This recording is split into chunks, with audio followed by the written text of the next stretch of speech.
見に来てくれてありがとう。今回は超実用的な雑学。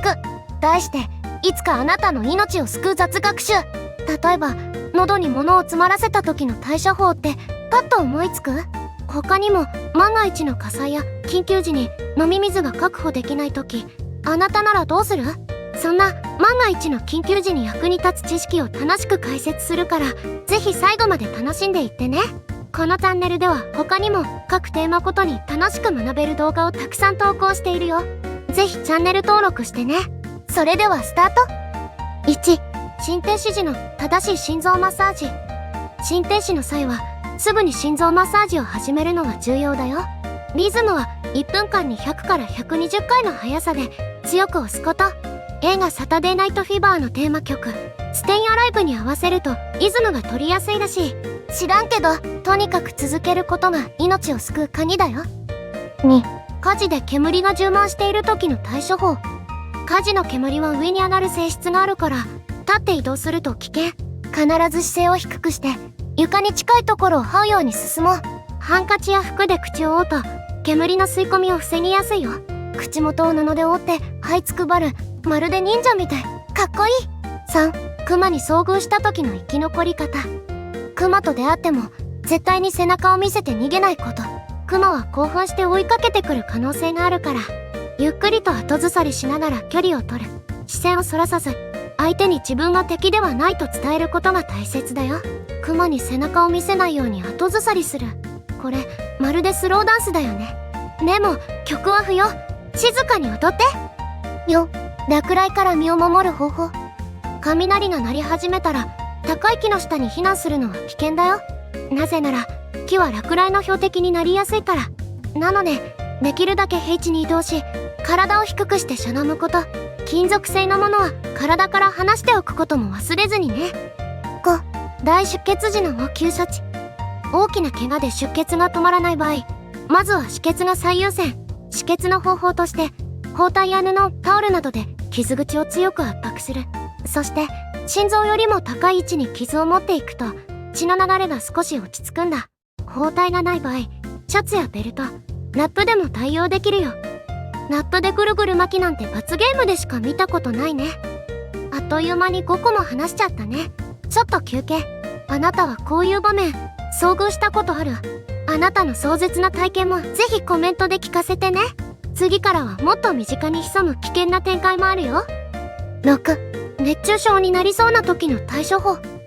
熱中症の初期症状には頭痛やめまい、吐き気などがあるよ。それらを感じたらすぐに日陰や涼しい場所に移動し、太い血管の通っている首や脇の下、足の付け根などを冷やすこと。水分補給も重要だけど、一気に大量の水を飲むと逆効果なので少しずつ飲むのがポイントね。ちなみにおしっこの色が茶色に近づくほど脱水状態にあるんだよ。おしっこの色チェックで脱水状態がわかる意外な自己診断法だね。7、喉に物が詰まった時の自己救助法。喉に食べ物が詰まったら手で腹部を強く押して空気圧で異物を吐き出す方法がある。ヒムリック法といって、拳を握りみぞおちの下をグッと押すんだ。硬い椅子の背もたれやテーブルの角に押し付けるパターンもあるよ。他の人にやるときはバックハグの体勢。後ろから抱きつくようにして拳を握り腹部を上に持ち上げるように強く押す。ちなみにヒムリック法は一人でもできるから覚えておくと安心。自分にハグする感じかな。助かった後なんか虚しくなるかもね。助かった後の気まずさもエクストラ体験だね。8、サメに襲われた時の対処法。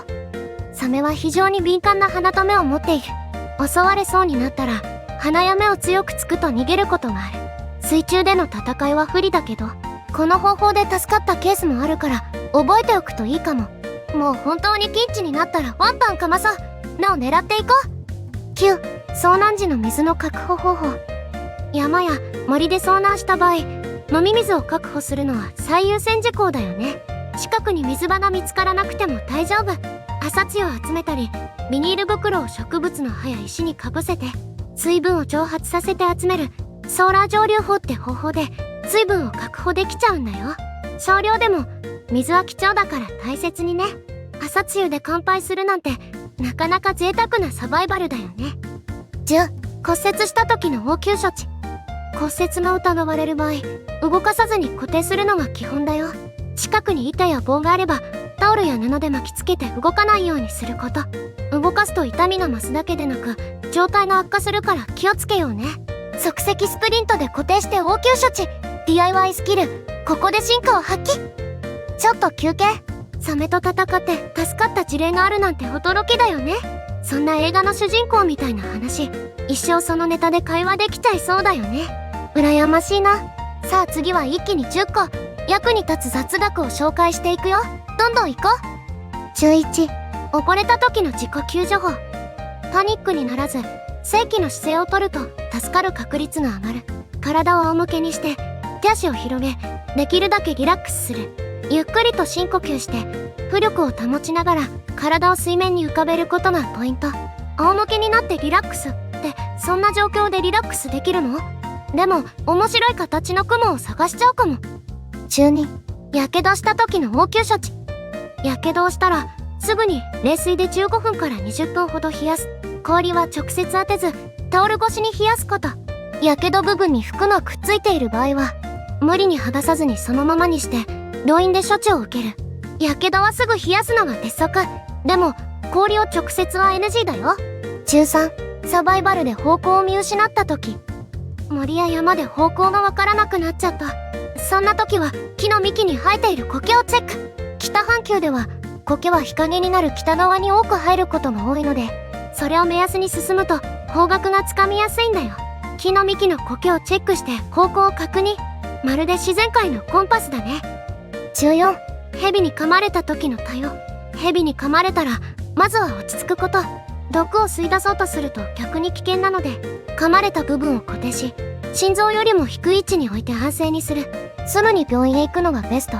毒を吸い出すのは NG って知ってた？雫も昔西部劇で見て信じてたけど、映画のせいでたくさんの人が間違えたんじゃない？中5、強風時の車の運転テクニック。強風の中を運転する場合、スピードを落とし両手でしっかりハンドルを握ることが大切だよ。風に流されないように、特に橋やトンネルの出口では注意してね。中6、地震の時の安全な行動。地震が起きたらまずは机の下に隠れるか丈夫な家具の陰に避難する。ガラス窓や本棚からは離れるようにして、揺れが収まるまではその場から動かないことが基本だよ。揺れが落ち着いたら二次被害やインフラ災害に備えてガスの元栓を閉めて、扉が歪んで開かなくなる可能性があるから少し開けて避難経路を確保しよう。生活用水の確保のために浴槽に水を張っておくと安心。中7、電気がない時の明かり。停電時に明かりがない。そんな時は即席ランプを作っちゃおう。オリーブオイルやサラダ油を皿にそそり、布の切れ端を芯にして火をつけるとランプの代わりになるんだよ。でも火災と換気には要注意ね。なんだかキャンドルみたいでムーディーだね。吊り橋効果も相まって素敵な恋が始まるかも。中8、停電時の冷蔵庫の保冷方法。停電が起きた場合、冷蔵庫のドアを開けないようにするだけで保冷効果が2から4時間は持続する。冷蔵庫の中身をまとめて冷たい空気が逃げないように工夫するのも効果的。でも静かはお菓子のためならこのルールを破る可能性大。反省してます。中9、ガス漏れの対策。ガスの匂いがしたらまずは換気をして窓を開ける。放置してしまうと酸素が薄くなって大変なことになることもあるの。それと電気のスイッチは絶対に触ったらダメだよ。スタークが起きる可能性があるため火花が爆発の原因になることもあるんだ。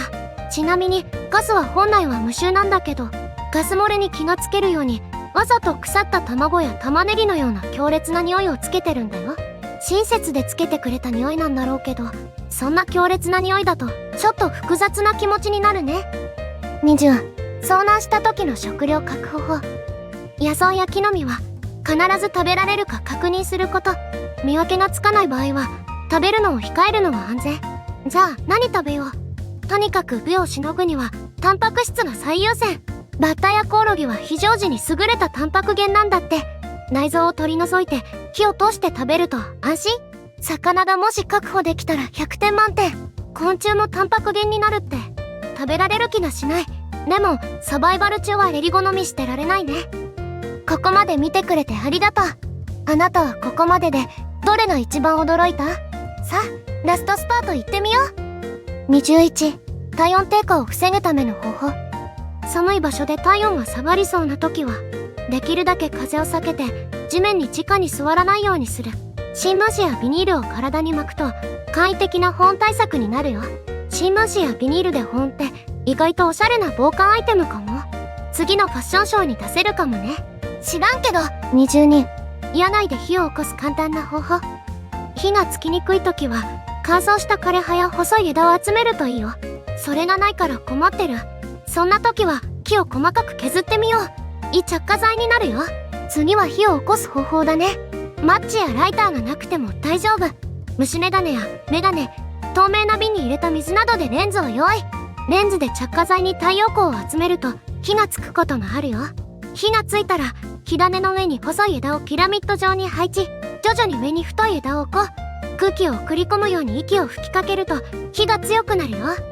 この時に煙を吸い込むとすごく危険だから注意してね。23、誘拐されそうな時の対処法。誰かに拉致されそうになったら大声で「火事だ!」と叫ぶのが効果的。人々の注意を引きやすく、助けを求めることができるんだ。助けてと叫ぶよりも反応のいいことが多いらしいよ。誘拐犯も困惑するから一石二鳥だね。犯人もびっくりするし、周りもびっくり。ある意味心理戦だね。24、地震後にガラスの破片から身を守る方法。地震でガラスが割れた場合、破片は小さく散らばりやすい。移動するときは靴やスリッパを履いてできるだけ足を守る。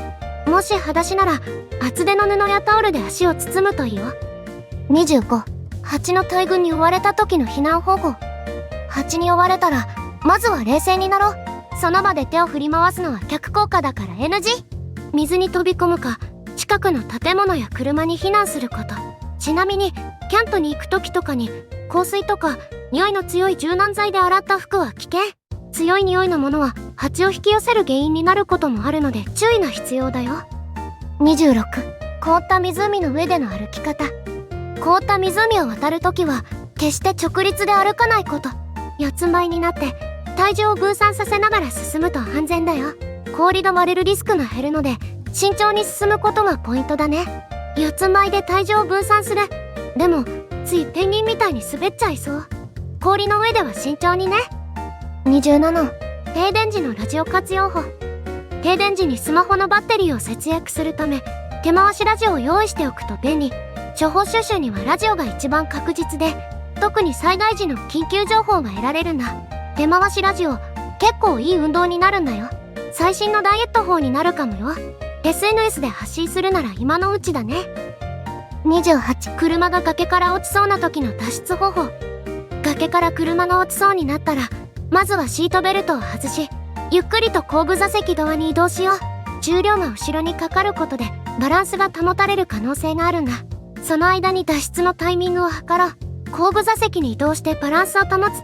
映画みたいな状況だけどスリル満点すぎて怖いよね。29、野内で飲み水がない時の対処法。川や池の水を飲む場合は必ず煮沸すること。煮沸できない場合は浄水タブレットや布でろ過するだけでもかなり安全性が上がるんだけど、その場合は本当に少量ずつ摂取して体に異常がないかを慎重に見極めること。細菌や寄生虫を避けるためには必須の対策だね。ちなみに煮沸するのに火はあるけど水を入れて火にかける容器がないって時はホットストーン法を試してみるのもいいかも。石を十分に熱して葉っぱや穴に溜めた水の中に入れて沸かす方法だよ。沸騰するまで何度か石を交換するとしっかり煮沸できるんだ。30、水没した車から脱出する方法。車が水没するとドアは水圧で開けづらくなる。まずは窓を開けるのが鉄則。電動窓が作動しない場合はヘッドレストを外して金属部分で窓を割るといいよ。後部座席の窓が割れやすいから試してみると効果的。とにかく冷静になることが大事だね。ご視聴ありがとうございました。これであなたも九死に一生を得るかもね。次の動画も楽しみにしててね。あなたのとっておきの豆知識があったらぜひコメントで教えてね。もしよかったら高評価とチャンネル登録もぜひお願いします。また次の動画で会おうね。バイバイ。